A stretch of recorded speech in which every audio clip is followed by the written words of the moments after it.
Ray Dalio is one of the smartest investors in the world. He also runs the largest hedge fund in the world, which is Bridgewater. While most investors end up playing checkers most of the time, I think Ray Dalio and Bridgewater are more like playing StarCraft. They're just playing a completely different game than most people.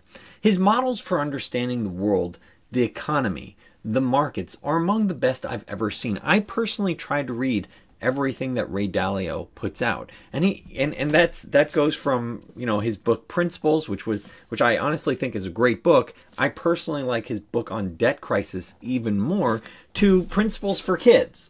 You know, where, hey, I'm trying to read everything he puts out. This is a fantastic book as well.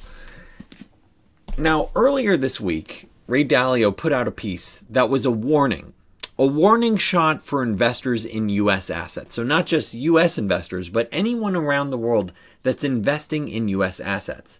He's calling out how U.S. bond yields are very low and inflation is picking up. Just today, Jerome Powell, head of the Federal Reserve, was calling out, yeah, inflation's going to tick up later this year. He thinks it's going to be temporary, but he still expects it to go above the 2% target that they set.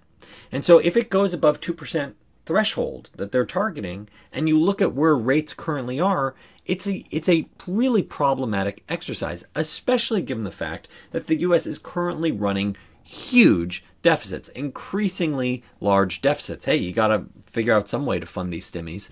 Now, in order to fund these deficits, the U.S. might actually require additional intervention by the Federal Reserve. It creates the setup for investors to potentially dump U.S. bonds, dump U.S. treasuries. And if investors start panicking about U.S. assets like bonds, like treasuries, it could lead to a spiral that includes all types of U.S. assets, including stocks, in which case you could have a dramatic stock sell-off. So that's what I want to cover in this video, because this is a warning shot that Ray Dalio has called out. I consider him one of the smartest investors out there. And also, I should note, this sort of echoes what Michael Burry has recently called out as well, saying, look, the U.S. is playing with fire here with some of the behaviors that we're doing. It's, you know, Michael Burry called out the potential for hyperinflation, said it's not probable at this point, but we're increasing the odds. And these dynamics, and I'm going to call this out in this video, should help you understand what's the risk, not only to U.S. bonds. You know, a lot of folks will say, hey, I'm not in U.S. bonds. The reality is U.S. bonds help price everything and could impact U.S. equities if you're an investor in U.S. assets. So let's dive in just 1 second. But first, a quick plug about what are you watching, where my name is Daniel. You're watching Unrivaled Investing. This is a no-hype, mission-focused channel to try to find you exceptional companies and unrivaled investments. Usually, I'm talking to try to find potential multi-baggers, types of companies that can go up hundreds or thousands of percent. In this case today, I'm making a special call out to a post that Ray Dalio did earlier this week that I felt is really worth your attention. So usually I'm looking for companies that can go up hundreds or thousands of percent. If you're interested in finding those types of companies, these types of multi-baggers, make a point of subscribing. If you're already a subscriber, I do appreciate that thumbs up for this video. Helps the YouTube algorithm. And if you want to follow my personal journey to see what I'm doing, what are the potential multi-baggers that I'm buying for myself, go to unrivaledinvesting.com, click on Journey. Now let's dive into what Ray Dalio had to say. So this was the title of his post: why in the world would you own dollar debt? And, you know, the key point, and I'm sort of distilling it down here, is that historically you could see how different bonds, what they've yielded, whether or not it's US, Europe, or Japan. And you can see it's now negative real bond yields, and it's probably getting even worse as inflation's picking up. And so, and this is made, this is a real problem, because not only is this a completely unappetizing setup where you're offering bond investors a negative return, especially in real currency, where you're taking what's the yield of the bond, subtract whatever inflation is. So if the bond is less than 2% and you're getting more than 2% inflation, you have a negative real return. And so this is a real problematic setup, because the deficits are exploding. The liabilities relative to GDP is just exploding for the US. And you can see here the US budget deficit exploding over the next few years, looking at 2021, looking at what's going on in 2022. And this is a really challenging position. So what do you expect is going to start happening? So he, in his words, he calls out, look, there's $75 trillion of U.S.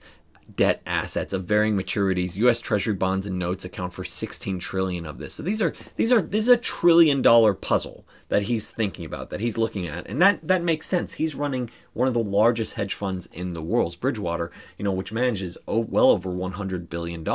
So doing microanalysis on individual stocks not going to move the needle for him. He's looking at fund flows, going, oh, they're going from, let's say, U.S. Treasuries to Chinese bonds. Oh, that's the trend, and maybe that's, one should be mindful of what the risks rewards are for different countries and for different types of bonds. He's looking at trillion-dollar markets to be operating in at the end of the day, and he's worried. This is distilling this key aspect or a key paragraph from his post is, what if the holders of these bonds, if for any of these reasons they decide they wanted to sell them, and there's a problem because these bonds are so expensively priced, they probably wouldn't be able to get a good return for it. If any significant amount of these bonds tried to sell, make a shift, there could be a run on the bank type of scenario, because everyone would recognize, oh, wait a second, people are selling out of this. I don't want to lose my money on these bonds as well. I see how expensively priced they are. So if you have any large percentage of holders start thinking, you know what, I'd rather cash out right now and convert it into my local, I'd rather convert it into some sort of service or some sort of commodity or something, then you would have this sort of snowball effect or run on the bank effect that he's talking about, where people would say, wow, I just lost a little bit on my bonds. Now they would be encouraged to start selling as well.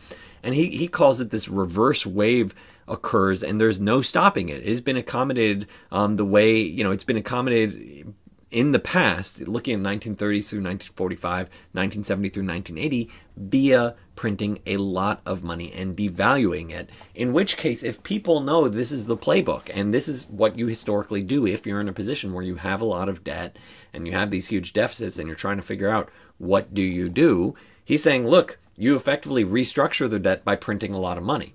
Some people do a hard reset, and that's really tough on the financial system when you do a hard reset. Now, he doesn't think that's what's going to happen with the U.S. When I say a hard reset, I mean like a haircut. Say your bond's only going to get 70 cents on the dollar. That's not what he's suggesting. What he's suggesting is that they're going to print a lot more money, and then if you own the bonds, then you're like, well, wait a second, they're going to be printing even more money. What's that mean for me? And there's also large potential tax increases. So there's multiple different ways to deal with this. And in all honesty, this playbook, I would argue is largely from his book on debt crisis, his big book on debt crisis, where he effectively shows like you see this problem over and over again, and depending on whether or not the debt is in your currency or effectively your debt is financed in foreign currency, you have only so many variables that you can control. And like the first one that politicians like to focus on is, like you want to focus on taxes and how do you change taxes. We'll talk about that in 1 second. But the core problem that Dalio is talking about is that inflation is 2% or greater, likely in the near term, and the yield on treasuries is less than 2%. So why in the heck would investors around the world say, hey, I want to have U.S. debt exposure, and by proxy, U.S. asset exposure? Why would they want to own U.S. Treasury bonds? And so what happens from here, you're looking at the different levers. You can either, as he calls out, you can either spend less money. That's one option, but honestly, that generally doesn't go over well, because if the government spends less money, what they're spending less money on is generally someone else's income. And so you're contracting the pie, and that doesn't work. If you contract the pie faster than the debt shrinks, you actually made the problem worse. So that's why hey, let's just cut spending actually doesn't work. And he calls that out in his book. What's the next way? Next approach, which is, you start dealing with the populism, and you start dealing with the inequalities. And so what politicians think about is taxes. What should we do? And you see, in just these headlines were all just from the last literally 2-3 days, where it's Biden's tax plan, raising taxes for corporations, revisiting capital gains taxes, looking at taxes potentially on the middle class, potentially on higher income levels. So it's revisit taxes. But And then you start getting even more sort of far out there ideas. Here's Elizabeth Warren, and she had proposed a wealth tax, which in my opinion would be a disastrous idea, which is, anyone that has, let's say, $1 billion or, X amount, you have to pay a percentage or two of that each year and regardless of whether or not your assets are liquid. So that could create, the challenge here is that the golden goose is what encourages capitalism, what encourages companies to grow over time. And the more burdensome you make that environment, the less likely capitalism will survive or thrive, in which case capital flows. It's a global economy. It will go to the area. It's like water. It goes to the lowest point, where the lowest point being where you don't have to deal with all these taxes and you don't have to deal with these regulatory thresholds. And so, this is part of the reason why I previously did a video about how far can a market crash go. And the point here is that I'm saying the answer for that video was that a market crash depends on leadership. And I talked about, how you could have different types of leadership in different scenarios, and how, what made the Great Depression is you had leadership that effectively didn't care about the people until FDR came in and started saying, hey, we need to set up policies where if a bank closes, your account will still be there up to a set amount, setting up basic policies. If you have policies that are capitalistic destructive, I would argue, you actually start making the situation potentially worse. So going back, and taxes, keep in mind, don't really even solve the problem. It's really just moving money from one pile to the other, trying to cover deficit spending by, the U.S. Treasury, by the United States, in order to not have these huge, deficits, not have this debt build up, and not have to worry about how are we going to finance it. And so that's where this ends up. And this is where he goes, it always comes down to this. The four different pieces are, you can either decrease your spending, you can raise taxes, but that creates sort of societal turmoil, and also changes the elements of capitalism. You can restructure your debt, effectively say, hey, we're not going to pay that. We're not going to, we accumulate all this debt, 300, 400% of GDP in debt, we're actually canceling that. The problem with that is the US debt is someone else's asset. So if you do that, then all of a sudden the whole credit market shrinks a lot, and then you make the problem worse once again. So then the last piece, and this is what Ray Dalio points at, and this is, why his model, in my opinion, is just so genius, is that he's like, look, it always comes back down to devaluing by creating more money, creating more currency. And that's ultimately how you deal with these situations. And so you're going to have, Jerome Powell, the Federal Reserve, just creating a lot more currency in order to handle these extremely large deficits, extremely large debts. And this gets even worse. This is even more exaggerated by the fact that if foreign investors, and I would argue investors around the world, start saying, including US investors, start saying, wait a second, I'm net losing money by owning US Treasuries. Why would I want to show up? So as the US is running these huge deficits, the Federal Reserve is forced to step up, forced to go make the money printer grow brrr, in order to fund the deficit spending. And the challenge here is you really do start creating this snowball effect, because if the investors around the world, if treasury holders around the world, keep in mind, this 75 trillion plus in US debt assets is held by current folks. If they start seeing this and they start saying, wait a second, this is absolutely declining in value, not only relative to inflation, but also relative to these other currencies that I might be able to hold. And they're just going to be printing a ton more in currency in order to deal with this problem, in order, let's say, to fund a deficit. Oh, the Federal Reserve is going to, do Operation Twist to manage its interest rates. Let's say start going higher. Oh, okay, they'll start printing money to buy the bonds that are outstanding, so that way the interest rates go lower. That's something that they're considering. Effectively yield curve control. The Federal Reserve print more money to buy the bonds, in which case yields don't go up, so that way the economy doesn't really hit it on the chin. So if holders start seeing that and they're saying, well, wait a second, you're just printing tons of money, then it actually creates this self-reinforcing dynamic where they're like, I have no interest in holding this. So then they start selling out of it, in which case the Federal Reserve starts to have to print even more money. So it really does create this spiral, this snowball that just gets perpetually worse. It could happen. This is the setup that Ray Dalio sees. This is a warning shot that he sees potentially happening because you're at negative real yields for U.S. investors. What's the incentive to stay in U.S. debt? What's the incentive? Or will investors, just like in most asset classes where you see, hey, everyone starts, a few people start moving for the exit and you realize the exit's a lot more narrow than you thought, do you start having a problem here? And this is ultimately why playing the game of saying, hey, we'll get a little bit more inflation, it's a very dangerous game. Because if folks start saying, hey, we don't want to own U.S. Treasury bonds, then, or we don't want to have U.S. dollars in exposure, then they might say, you know what?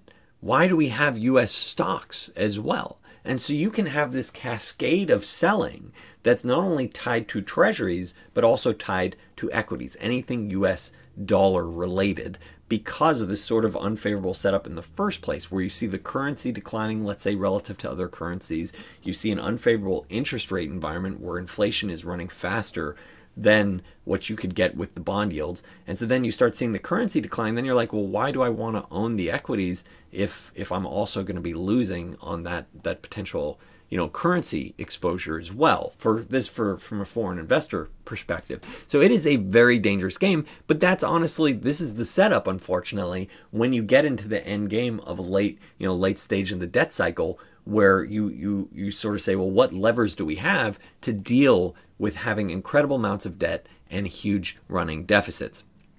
So what should investors consider? And this is sort of a broad framework, to see, my individual thoughts. I'll get into that in a second.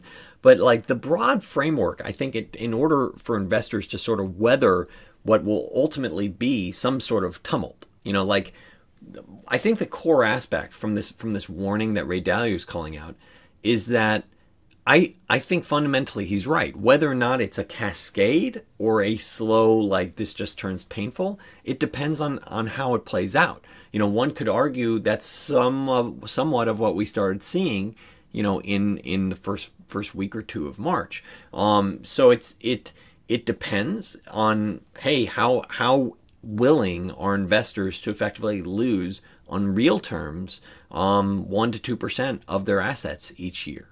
And if you think most investors are sort of like, hey, I'm just sort of stuck there, and they'll just sit and take it, then this could go on for a long time.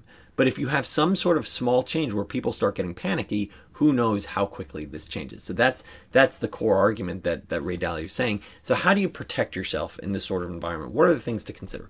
One is the obvious plays, which is you own foreign companies. You look for unrivaled companies that have foreign exposure. And that's honestly, a couple of my potential multi-bagger plays are foreign companies, where yes, it may not be easy to trade on an app like Robinhood, but when you're in a climate that you need to consider all these variables, I'd argue you need to protect yourself, not just go with whatever apps easiest to use. So that's something to think about. What are the potential unrivaled companies that trade in other markets that let's say maybe are Canadian companies, that are Chinese companies, that have exposure in Latin America or Southeast Asia. I'm thinking about what gives me a broader exposure, and this is what Dalio is suggesting. You don't want to just be concentrated all in one country exposure. Broaden your exposure, broaden your debt exposure, broaden your asset, broaden your equity portfolio exposure. If you own U.S. stocks, find U.S. stocks that either A, have international exposure. You look at some of the largest tech companies out there, they have like 50% plus coming from international markets. Okay, that means if U.S. dollar starts taking on the chin, the foreign currencies will sort of level it out. Well, that's good to think about. So you'd want to think about, maybe if you are going to keep investing in U.S. stocks, think about what their end geographies are that they're selling into. The next part is pricing power. So that way, if you are invested in U.S. companies and you do start, let's say, having 2, 5, 10% inflation, I'm not saying it gets up there, but there is a good chance you see 4 or 5% inflation this year. And if you do see 4 or 5% inflation this year, do people really sort of sit tight and say, oh yeah, I'm just comfortable losing 3, 4% of my assets this year? Or do people start panicking? And that's the danger with playing with inflation. But if you do have, a couple percent, inflation, does your company have pricing power? Or are you sort of a price taker where you say, well, wait a second, what are the other players in this marketplace doing? I'm only going to raise prices after this player does it. If you're an auto manufacturer and you say, oh, I'm only raising prices if these other guys do it because otherwise my cars aren't competitive, that's a tough situation to be in. If you're unrivaled and you're like, oh yeah, I raised prices 5% last year, I raised prices 5% the year before, raising it 6% this year to deal with an extra percentage or two of inflation means you're in a good position. So that's something to think about. In terms of thinking about, what am I personally doing? For that, you go to unrivaledinvesting.com, click on Journey, where I post what I own, what I buy, what I sell each month. There's a monthly update of my entire portfolio. There's also more exclusive content, like an educational series, what I think about the stock market, a stock market commentary. And at the end of the day, each month I'm trying to post at least one potential multi-bagger, the type of company that can go up hundreds of thousands, potentially hundreds or thousands % over time. And at the end of the day, just finding one potential multi-bagger can change your life journey. So if you're interested in following my journey as we're going international to try to find these potential multi-baggers, go to unrivaledinvesting.com. And if you enjoyed this video learning about Ray Dalio's concerns about the US debt market and how it can roll over into US stocks or US assets, please make a point of subscribing. If you're already a subscriber, I do appreciate that thumbs up. Thanks so much for watching.